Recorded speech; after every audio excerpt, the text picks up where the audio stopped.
As Vice President Kamala Harris begins her campaign to be the next U.S. president, one of her biggest decisions is her choice of a running mate.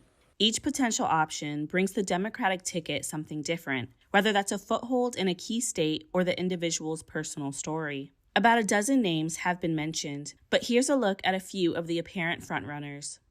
Kentucky Governor Andy Beshear won widespread praise for his empathy and attention to detail in guiding Kentucky through COVID-19 and leading the response to natural disasters. He spoke with Harris soon after President Joe Biden stepped aside. He called me within a couple hours of President Biden's announcement, and that meant a lot to me.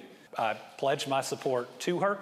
Another option is North Carolina Governor Roy Cooper. He won 6 statewide elections over 2 decades in a state where Republicans routinely prevail. He's portrayed himself as a fighter for public education and abortion rights.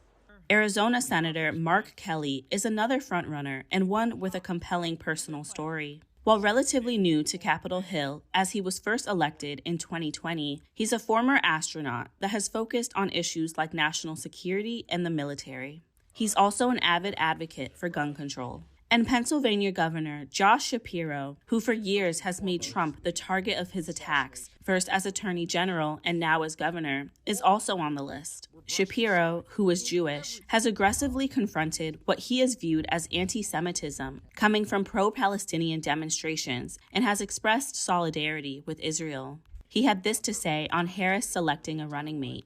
She needs to choose someone that she's prepared to govern with, campaign with, and someone that she feels most comfortable with. And that decision should be made free of any sort of political pressure.